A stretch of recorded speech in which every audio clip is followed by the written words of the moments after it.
Pont-Neuf, l'émission hebdomadaire consacrée à l'actualité du livre. Invité de Pont-Neuf, Alexis Lacroix, pour son livre La République assassinée, Weimar 1922, qui paraît aux éditions du Cerf.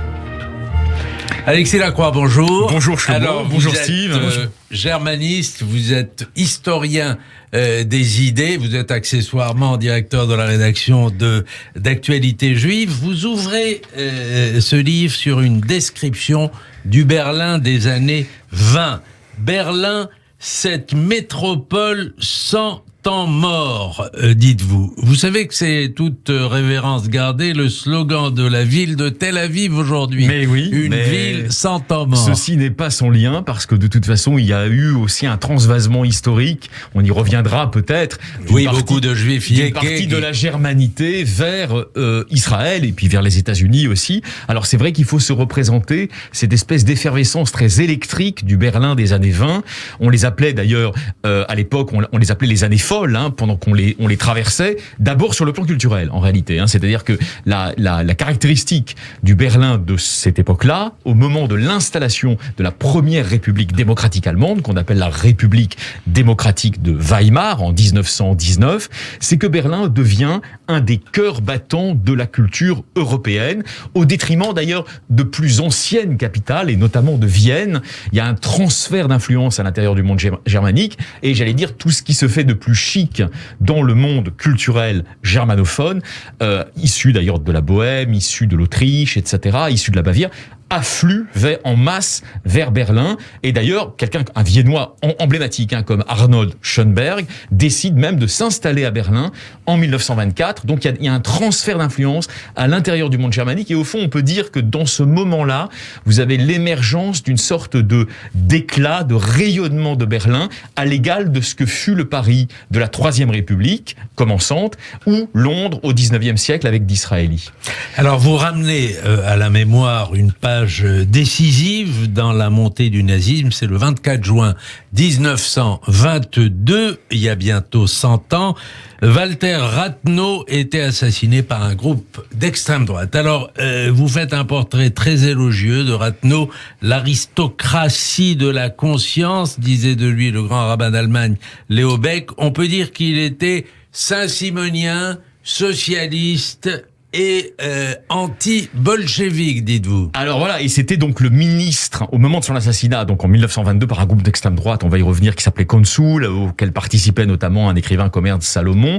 Rathenau est devenu le ministre des Affaires étrangères de la République de Weimar. Et il incarne une forme, que je le dis dans le livre, d'excellence humaniste de cette Allemagne, l'Allemagne de Goethe, l'Allemagne des Lumières, qui a eu une sorte de triomphe tardif avec le régime de Weimar et ses principes humanistes. Et Rathenau en était très emblématique. Alors sans doute qu'on pouvait d'ailleurs, je vais être très honnête avec vous, Steve et Shlomo, on pouvait aussi le critiquer. J'aurais pu mettre l'accent dans ce long portrait très littéraire, je crois, aussi sur les aspects critiquables du personnage. C'est vrai qu'il était déjà dans quelque chose de très contemporain, Shlomo, qui est le mélange de casquettes. C'est-à-dire fils d'industriel, héritier d'un empire industriel, mais aussi intellectuel engagé, homme politique, écrivain à succès. Donc c'était quelqu'un qui pratiquait une sorte de panachage de ses talents, peut-être de façon critiquable. Je ne l'ai pas vu ainsi, ou je ne l'ai pas voulu ainsi, car je me suis reposé, vous le voyez dans le livre, sur les témoignages d'un certain nombre de témoins de l'époque, et notamment d'ailleurs de Stefan Zweig, qui dans ses mémoires ensuite, il est au Brésil, il croisera Bernanos très tardivement, en 39, en 1940, et là il va raconter ses souvenirs. Et pour lui, effectivement, cette date de l'assassinat de cet homme qui est blessé à la moelle épinière en pleine rue, révolvérisé par un groupe de petits nervis fascistes, c'est un basculement dans l'histoire de l'Allemagne et plus largement du monde germanique, puisque Zweig était autrichien.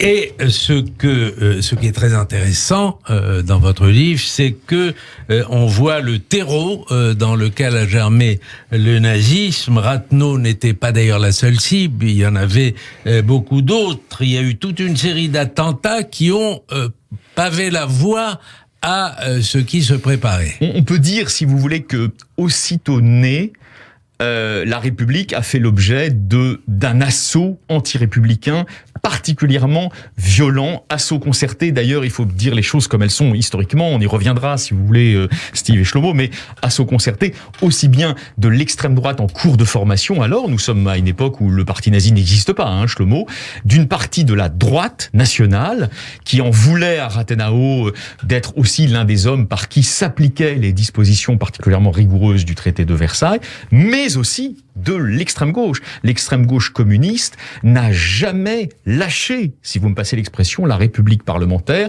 et lui a déclaré au fond très très tôt, au début des années 20, une guerre à mort, une guerre à outrance. Figurez-vous, Shlomo, comment les communistes de l'époque, donc dans les années 20, comment les communistes allemands, à Berlin notamment, dans d'autres villes, qualifiaient cette République. Vous savez ce qu'ils disaient de cette République ?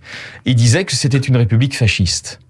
Et donc, on retrouve d'ailleurs, dans l'histoire du XXe siècle, cette rhétorique qui consiste à qualifier une république bourgeoise et libérale de fasciste, alors même que l'extrême droite, elle, la qualifiait de république des Juifs. Alors, ce fascisme ou ce pré-fascisme, ce climat d'antirépublicanisme, d'antisémitisme se conjugue avec une inflation totalement folle. Vous citez Zweig, ça m'a fait faire plaisir à Charlotte qui est une admiratrice de Zweig et qui a tenu à assister à votre l'entretien sur votre livre. Chaleureusement, merci. Voilà. Et vous citez Zweig qui disait qu'on pouvait payer un journal 50 000 marks le matin et si vous l'achetiez l'après-midi, 100 000 marks. Alors je vais être honnête avec vous, Shlomo, Steve, je vais être honnête avec vous. En récapitulant cette histoire qui est une histoire culturelle, une histoire intellectuelle, une histoire politique, je ne suis pas, si vous voulez, obsédé par l'idéologie. Je sais bien qu'il y a d'autres facteurs que l'idéologie dans le désespoir des peuples. Or, c'est vrai que si on est objectif, et j'essaye de l'être le plus possible, c'est d'ailleurs un essayiste doit être honnête.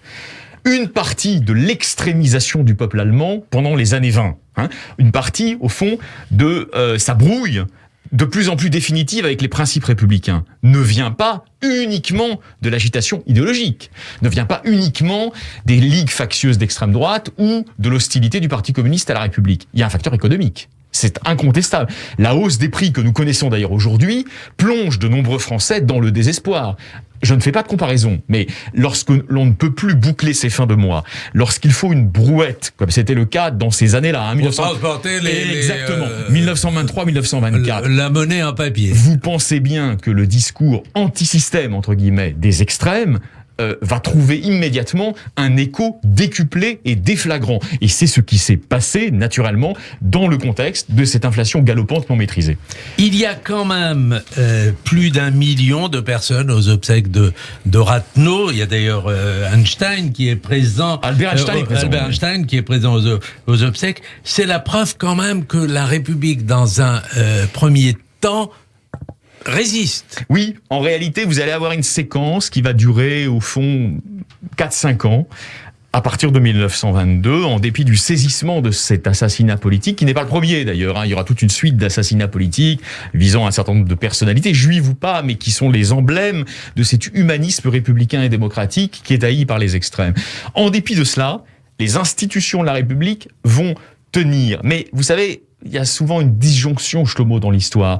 Vous pouvez être institutionnellement relativement stable, en tout cas provisoirement, et en revanche avoir une partie de l'opinion qui vous quitte, qui dévisse et qui se retourne contre vous. Et en réalité, bien sûr, il y aura ce travail pendant ces années-là, en dépit de la résistance de la République, grâce à Joseph Wirth, des personnages comme ça, il y aura ce travail de fond, ce travail de sape, des extrêmes, ce travail idéologique, on dirait aujourd'hui gramsciste, en référence à Antonio Gramsci, qui est un travail de conquête des esprits sur la durée et qui va produire ses effets, au fond, 11 ans, puisque 11 ans après l'assassinat de Walter Rathenau, l'Allemagne se donnera par les élections au chancelier Hitler. Et il y a deux écoles historiographiques, comme souvent dans ces débats en Allemagne, ceux qui estiment que tout était écrit à l'avance et ceux qui estiment, les fonctionnalistes, qui estiment que rien n'était écrit. Alors, que tout était possible. Alors, voilà, là aussi, je vais vous faire une réponse très cash et très honnête.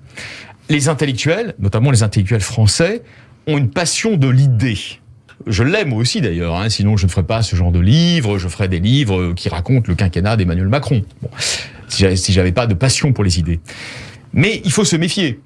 dans l'histoire, tout n'est pas déterminé uniquement par des structures idéologiques ou pas.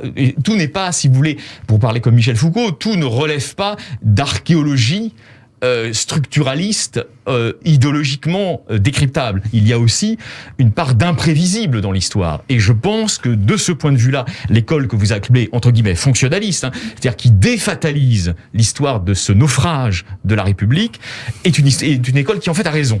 Je cite d'ailleurs... Et dans ce sens, vous dites finalement que l'assassinat de Rathenau, ça a été quelque chose d'imprévisible, qui a été le grain de sable qui a... Oui, et je dis aussi, je crois... Qui a fait capoter la République. Je dis aussi, je crois qu'il y a eu l'éveil de nombreux esprits. D'ailleurs, vous avez cité Shlomo, vous avez cité Albert Einstein. De nombreux esprits au moment de cet assassinat d'une personnalité très emblématique. On va dire c'est une star de la politique, si vous voulez. C'est une star de la politique, Rathenau. Donc le saisissement des Allemands est quand même immense. 1 million de personnes à des obsèques d'une personnalité publique, c'est considérable. Il y a des esprits, des juifs, mais aussi des non-juifs, Albert Einstein, bien sûr, en tête, qui prennent conscience de la menace. Et donc, de ce point de vue-là, on peut dire que la République a tenté de résister, et jusqu'à un certain point, elle y a réussi. Alors, maintenant, vous voyez, il ne faut pas être ultra-déterministe non plus. Je me méfie de ce point de vue-là, d'ailleurs, de ce qu'on appelle le structuralisme. Voilà, c'est ça les deux écoles, les déterministes et les fonctionnalistes. Je me méfie de ce point de vue-là, de ce qu'on appelle le structuralisme, car il a tendance à congeler l'histoire dans des structures immuables. Le centre démocratique, les fascistes, les communistes, les choses sont plus souples que cela. Dans l'histoire, il y a de l'ambiguïté aussi.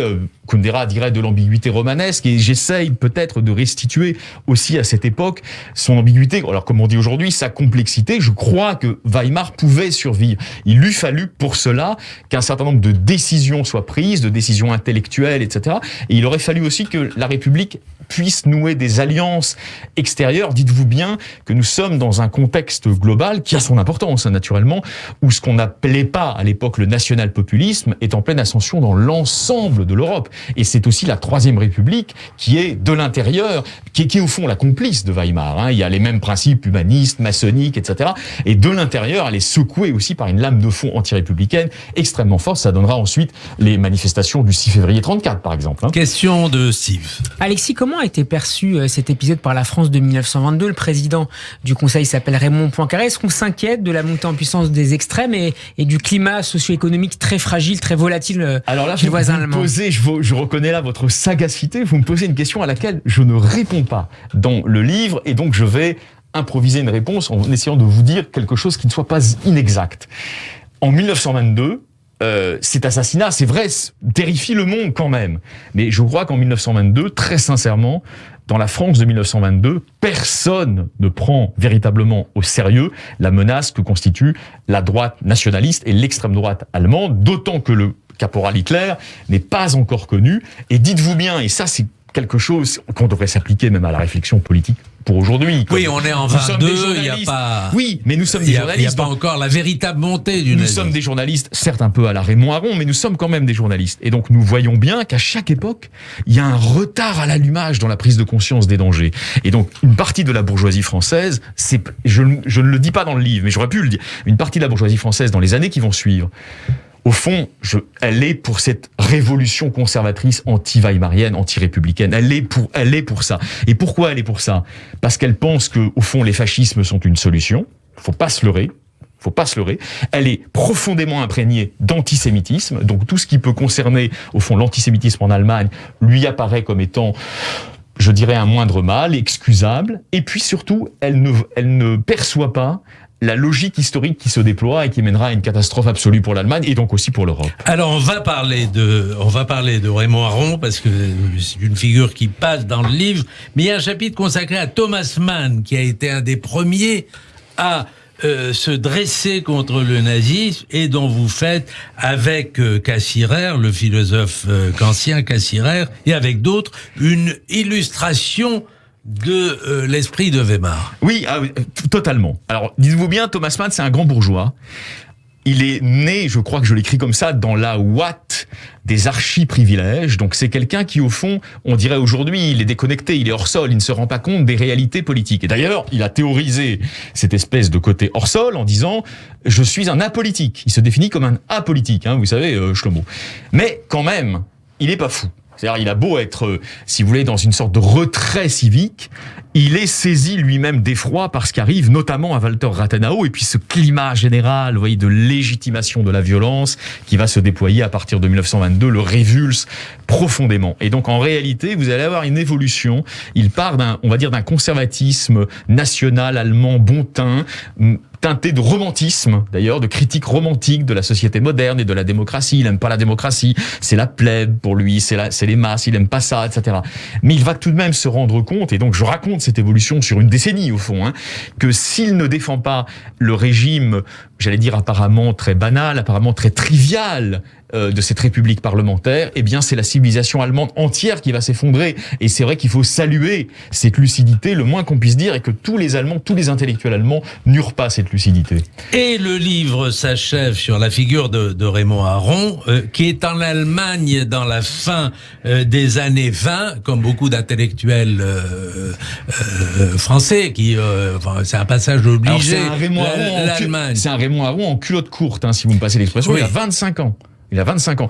Donc il oui, mais enfin tout le monde, un peu tous les grands noms, Sartre, Lévinas, etc., vont faire le voyage pour se former, et vont faire le voyage en Allemagne. Et donc assistent à la montée du nazisme. Et lui, il écrira plus tard dans Le Spectateur engagé, j'ai saisi alors la fragilité essentielle de la liberté, ou encore, je crois pourtant qu'en ce qui concerne la personne de Hitler, j'ai eu la chance ou la mauvaise chance de percevoir presque tout de suite son satanisme. Il faut le croire. Raymond Aron était un homme, je crois, d'une grande honnêteté intellectuelle. D'ailleurs, quand vous citez les mémoires, il évoque le fait qu'il était plutôt à gauche, enfin, d'une gauche qu'on dirait social-démocrate aujourd'hui.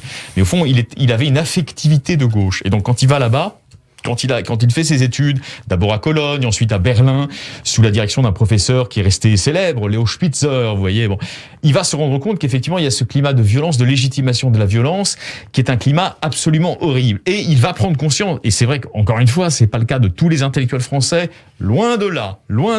Il va prendre conscience qu'il y a un caractère satanique chez Hitler. Alors, je ne sais pas comment il l'a perçu. Moi, je n'ai pas eu la chance de connaître Raymond Aron. Je suis trop jeune pour avoir discuté avec lui. Dominique Schnapper, sa fille, pourrait nous le dire. Mais effectivement, il va prendre conscience du fait qu'il y a dans l'aura, si vous voulez, plébéienne de Hitler, quelque chose qui évoque la figure de Satan.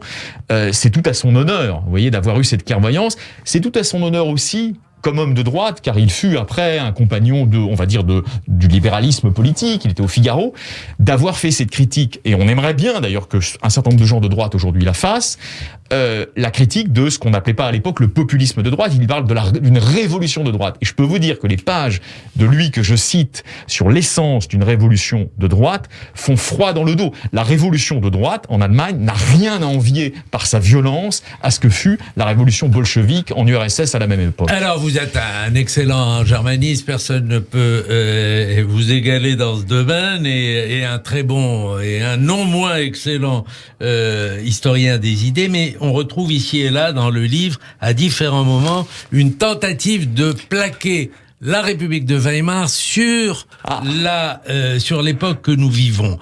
En quoi est-ce que vous voyez des intersections entre les deux ? Alors, je plaque pas, Shlomo, justement, je suis prudent sur les analogies historiques. Il faut faire très attention. D'ailleurs, Jacques Bouvresse, dans un autre registre, a parlé du démon de l'analogie. Je sais qu'il ne faut pas céder au démon de l'analogie. Néanmoins, vous avez aujourd'hui, dans les sociétés européennes, on va dire sous l'emprise de ce qu'on appelle le phénomène populiste, pour aller très vite, la Steve Bannonisation d'une partie des opinions publiques européennes, vous avez une double tenaille qui pèse sur les républiques démocratiques et sur une forme de modération politique. Parce qu'au fond, qu'est-ce que j'ai découvert en faisant ce petit travail historiographique, c'est que Carl Schmitt va devenir un philosophe très important de la révolution conservatrice allemande avant même l'avènement du Troisième Reich.